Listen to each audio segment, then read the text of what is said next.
हमारा आंदोलन बड़ा हो नहीं सकता, जी ये पाटिल जी। पत्थर की लकीर है। जी पाटिल जी, बस अभी आंदोलन के लिए तो संगठन देशपांडे जरूरी जी, है। देशपांडे जी जी को सर। बोलिए। जी सर, आंदोलन के लिए संगठन जरूरी है। जिसके पास संगठन रहेगा, संगठन शक्ति रहेगी, वही तो आंदोलन कर पाएगा। बाकी सबके साथ दिक्कत है कि संगठन ही नहीं है। वो सब खाली जो गाल बजाने वाले लोग हैं कौन सा और भी एक दूसरे के ऊपर टालने वाले लोग हैं। सच ये है कि उनके पास संगठन नहीं कौन है। सा भी खैर। आंदोलन ले लो तुम, जो बड़ा हुआ वो किसने बड़ा किया जी सर। और जी। तो देश को बर्बाद अभी किया। फिलहाल, हाँ, अभी फिलहाल मामला तकनीकी फंसा हुआ है कि आखिर चुनाव हो कैसे। हम बैलेट का भी देख पा रहे हैं, हम अभी देख रहे हैं कि हम तो वही कह रहे हैं। 36 वोट भी सीधे सीधे जो मामला दिखाई पड़ रहा था, उस पर भी यदि इतना बड़ा मैनिपुलेशन हो गया। और आज की तारीख में भी बेहयाई के साथ वो आदमी खड़ा है कि नहीं, हम जो किए थे वो हम ठीक किए थे। और ईवीएम का तो सामने सामने दिखाई पड़ रहा है। तो आखिर इसका क्या विकल्प क्या निकल सकता है? ये ईवीएम का आंदोलन कोई। आपके माध्यम से सर्वोच्च न्यायालय के न्यायमूर्ति को मैं विनती करता हूं कि आप हमारे ईश्वर हैं, यदि आप तय करेंगे, ईवीएम रद्द करेंगे, तो 8 दिन में इलेक्शन की तैयारी हो जाएगी। उसमें कुछ नहीं, इतना बड़ा देश है, इतने बड़े पैसे हैं, हो सकता है सब। जी तो लेकिन देशपांडे जी। सर्वोच्च न्यायालय ने यह होना करना चाहिए। बस जी। बस मुझे सर्व बोलिए सर, देशपांडे से बोलिए। सर्वोच्च आप किसको, न्यायालय कोतवाल जी, मुझे आप जी। किसको ईश्वर बना रहे हो भाई साहब? कहाँ किसको ईश्वर बना रहे आप? ईश्वर को बख्श नहीं दो। ठीक है, अरे ठीक है ठीक है, उनको मालूम है, देशपांडे जी। जी देशपांडे जी। उनको सभी कुछ मुझे न्यायमूर्ति को लगता है बोलता हूं कि मैं, एक पर्टिकुलर जज नहीं, और उनको कभी तो आत्मपरीक्षण करना चाहिए कि हम क्या कर रहे हैं। जी चलो सर, ठीक है। आप इस अपना देश म्यूट में कर दीजिए। एक आखिरी लाइन, इस देश में जज आइदर गोगोई बन सकता है या लोया बन सकता है, उनको पता है। या लोया बनूंगा या गोगोई बनूंगा, तो आज सब गोगोई बन रहे। जी सर। जी जी। ओके गुड, और चलो। बाकी मुझे लोग लगता है अपना हमने म्यूट कर देशपांडे कुछ तेरे बातों की तेरे ऊपर क्रिमिनल केसेस कम लगता है, मेरे को देश भर है और मुझे सिर्फ कोर्ट मदद करता है। जी। कुछ जी चीज़ों की देशपांडे जी। हमने, मुझे लगता है हमने उनको रिकॉग्नाइज करना चाहिए। एक तो मुझे लगता है पहली चीज़ ये है कि जो वोटर है वो क्या देख सकता है। पहली चीज़ ये है कि इंडियन ईवीएम हैक नहीं होता, क्योंकि जो हैकिंग ये शब्द इस्तेमाल करते हैं लोग, वो गलत तरीके से करते हैं। हैकिंग जिसे कहते हैं वो है जहां आप दूर से किसी मशीन को कंट्रोल कर सके, वो हैकिंग होता है। ये इंडियन ईवीएम जो है वो हैक नहीं हो सकता। उसको आप उसका दुरुपयोग कर सकते हैं, आप गलत तरीके से उसका उपयोग कर सकते हैं, लेकिन हैक नहीं कर सकते। वो तो चीज़ हम थोड़ा टेक्निकल है इसलिए छोड़ देंगे। लेकिन ये चीज़ हमने ज़रूर देखनी चाहिए कि जो वोटर है, एक तो पहली चीज़ ये है कि अपने पास अभी समय बहुत कम है। कुछ भी कहेंगे तो मुझे लगता है कि गवर्नमेंट विल कम बैक। वो बोलेंगे कि हमारे पास समय नहीं है, हम ये सब इतने कम समय में नहीं कर सकते। मैंने एक दो कॉन्स्टिट्यूशनल एक्सपर्ट से भी बात की। उन्होंने बोला कि किसी भी हालत में इलेक्शन जो है वो आगे नहीं जा सकती, पहले हो सकती है, आगे नहीं जा सकती। उसका मतलब ये है जो हमारे पास जो समय है वो बढ़ नहीं सकता। तो अगर बैलेट पेपर से करना है पूरे देश का, अगर हम सोचते हैं 19 के चुनाव में 62 करोड़ लोगों ने मतदान किया था। इस समय वो और बढ़ेगा।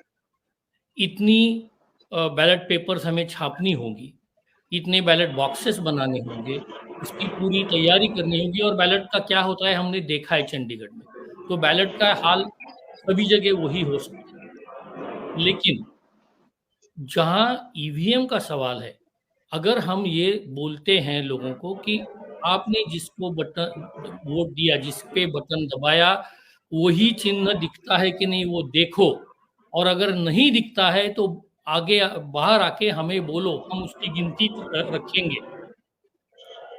जब तक हमारा ये सब डायलॉग जो है ना, ये फंसा हुआ है सोसाइटी में। हम जब बोलते हैं कि ईवीएम पे भरोसा नहीं है, तो इलेक्शन कमीशन बोलती है कि हम आपको टेस्टिंग पे बुलाते हैं, आप कुछ प्रूव तो नहीं कर पाते। एक ये चीज हम भूल जाते हैं कि कहीं भी हमारा भूतकाल हमारे भविष्य की गारंटी नहीं होता। अगर ऐसा होता तो हम कोई भी आदमी कभी भी मरता नहीं। क्योंकि हम कभी भी भूतकाल में मरे नहीं है, लेकिन हम भविष्य काल में मरते हैं। तो इसका मतलब मैं ये कहना चाहता हूँ कि अगर आपने टाइम दिया, और मैं टेक्निकली उस पर बहुत सारे टाइम बात कर सकता हूँ, छोटा बात यह है कि एक आपने समय दिया, उसमें अगर टेस्टिंग में कुछ फेल नहीं हुआ, उसका मतलब ये नहीं होता कि वो फेल नहीं होगा। तो ये सब आर्ग्यूमेंट ही गलत है। लेकिन हमारे पास जब तक डेटा नहीं है, तब तक उनके सामने जाना विदाउट एनी डेटा, ये मेरे ख्याल से कोई भी अपनी सुनेगा भी नहीं। लेकिन अगर हम जाते हैं और बोलते हैं कि हमने 10 करोड़ लोगों से पूछा है और उनमें से सिर्फ 2% लोगों ने ये बोला है कि हमें चिन्ह दिखा नहीं, उसका मतलब यह है कि 98% लोगों का भरोसा है कि जिसको हमने वोट दिया वही पर्ची हमको दिखी है। तो जो हमें दिखा है उसकी गिनती करो, जो हमने किसी ने देखा नहीं, वो जो कंट्रोल यूनिट में गया है उसकी गिनती मत करो, क्योंकि कंट्रोल यूनिट के साथ बहुत कुछ कर सकते हैं। मैंने ऐसा डेमो यूनिट भी बनाया है खुद। ईवीएम है नहीं वो, लेकिन सिमिलर है। डे एंड में भी आप वोट और ऐड कर सकते हो, कुछ भी हो सकता है। तो जो पर्चियां अपने पास है उसकी गिनती करो, लेकिन ये कहने के लिए हमारे पास डेटा लगेगा, और वो डेटा मैं कॉमन आदमी हूँ, एवरेज इंडियन सिटीजन हूँ, किसी पॉलिटिकल पार्टी का भी नहीं, न मुझे और कुछ ये है। लेकिन अगर मुझे लगता है पॉलिटिकल पार्टीज और एक ही मिनट पॉलिटिकल पार्टीज और सोशल सोसाइटी, सोशल ऑर्गेनाइजेशन, ये इकट्ठा आकर अगर ये करते हैं कि हर एक बूथ पे एक आदमी रखो, उसको यही पूछो, उसको यही बोलो कि एक नोटबुक और पेन लेके खड़ा रहे, और जो आदमी बाहर आता है उसको पूछे कि क्या आपने जिसका बटन दबाया वही आपको दिखा या नहीं दिखा। अगर वो बोलता है नहीं तो उसकी गिनती करो। बाकी आपको मालूम है अगर यहाँ 1000 वोट है और उसमें से 10 ही लोग बोलते हैं कि नहीं दिखा, तो आपको मालूम है कि 1% लोगों ने, बाकी 99% लोगों का भरोसा है। हाँ फिरोज भाई। जी सर, बहुत बहुत धन्यवाद। स्वस्थ जनतंत्र का आधार ही है। एक मिनट आनंद जी हेलो आनंद जी, एक 2 मिनट की बात है। एक तो है कि जहां तक फैक्ट्स की बात है, तो पिछले 2019 के चुनाव में 350 कॉन्स्टिट्यूंसी है जहां टैली हुआ नहीं ईवीएम और वीवीपैट की संख्या में। 350 ऐसे कॉन्स्टिट्यूंसी है, मतलब 545 में से 350 का तो ईवीएम और वीवीपैट की का तुलना तालमेल नहीं हो पा रहा है। नंबर 1। नंबर 2 के हरि प्रसाद करके जो इंजीनियर थे, जो चंद्रबाबू नायडू के जो सलाहकार थे, वो पहले व्यक्ति थे जिन्होंने ईवीएम को हैक किया था। प्रेस कॉन्फ्रेंस में एक अंदर का आदमी था इलेक्शन कमीशन का जिसने उसको एक ईवीएम दिया था, और उसे प्रेस कॉन्फ्रेंस करके ईवीएम हैक करके बताया था, और उसको हरि प्रसाद को जेल में डाल दिया था। ठीक है। तीसरी बात है कि अभी ईवीएम का मामला कम है, और जैसे माधव जी ने बोला वीवीपैट का मुद्दा ज्यादा है, तो इसलिए ये 10 लाख लोग मोबाइल से हैक करे वो वाला मामला नहीं है। पॉइंट ये है कि जो वीवीपैट मशीन है उसमें जो सॉफ्टवेयर लोड होता है, वहां ये मतलब ये पहले से ही सॉफ्टवेयर लोड होता है जिसमें से ये गेम पूरी हो जाती है। ठीक है ना। तो पॉइंट है कि इसमें इतने सारे संदेह है, और जो भी लेटर इलेक्शन कमीशन को दिए हैं पॉलिटिकल पार्टीज की तरफ से, और मिस्टर देवाशयम का जो ग्रुप है जो सुप्रीम कोर्ट में केस लड़ रहा है, एडवोकेट प्रशांत भूषण लड़ रहे हैं, इसका एक क्वेश्चन का भी उत्तर इलेक्शन कमीशन देता नहीं है। वो फेंक देता है गार्बेज के डब्बे में कि आपको कुछ हम लोग गिनती भी नहीं करते। यह हाल है। जो भी टेक्निकल सवाल जा रहे हैं, इलेक्शन कमीशन एक उत्तर भी उनको नहीं दे रहा है। तो ये है हाल आज इंडियन डेमोक्रेसी के। और मैं बोलता हूं कि चलो चंडीगढ़ में हो गया, मगर सीसीटीवी कैमरा था ना, तो पूरे देश को दिखा। तो हर बूथ में आप सीसीटीवी कैमरा लगा दीजिए और बैलेट पेपर पे वोटिंग कीजिए, पूरे देश को देखेगा। There is no problem at all. आज टेक्नोलॉजी है और दुनिया में होता है, भारत में ऐसे कौन सी विशेषता है कि भारत में बूथ पे नहीं हो सकता है। पाकिस्तान तो देख लिया, क्योंकि वहां की मिलिट्री लगी थी पूरी बूथ कैप्चरिंग में, वो एक अलग मुद्दा है। Okay, so the point is के there are ways out, and ये अभी लड़ाई तो 2024 को जो होना है होगा, फिर देखते हैं और कैसे क्या करना है उसका। मगर इतना है कि ज्यादा करके लोगों को ईवीएम में भरोसा नहीं है। बीजेपी वाले भी बोलते हैं कि आप लोग ने कर लिया राज ईवीएम के ऊपर, अभी हम लोग करेंगे ईवीएम पे, ऐसा चल रहा है उनका।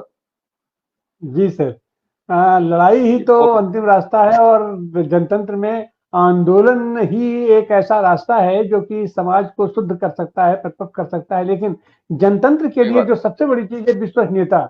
जी जी देशपांडे, आप कह रहे हैं।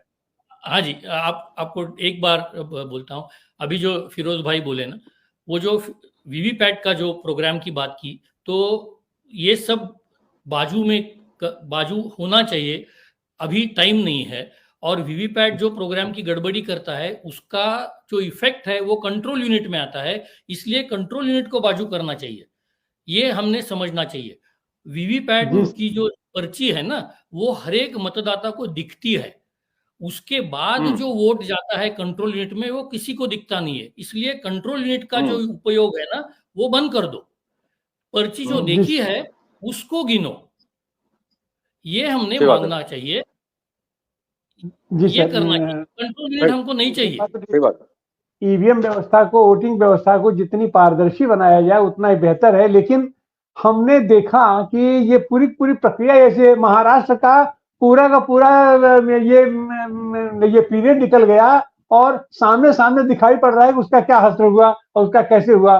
तो इस तरीके से हम तो अपने बनारस का देखते हैं कि मोदी जी जैसे हार्डकोर कंस्टिट्यूंसी है, इसमें जितने वोट पड़े उससे 1,86,000 ज्यादा वोट गिना गया और उसका फैसला अब तक नहीं हो रहा है। उस पर क्या हो रहा है ये भी नहीं पता है लोगों को। तो सवाल है कि ऐसी हालत में हमारा जनतंत्र कैसे जिंदा रहेगा, हमारी जनतांत्रिक प्रक्रिया कैसे जिंदा रहेगी। खैर, आज आप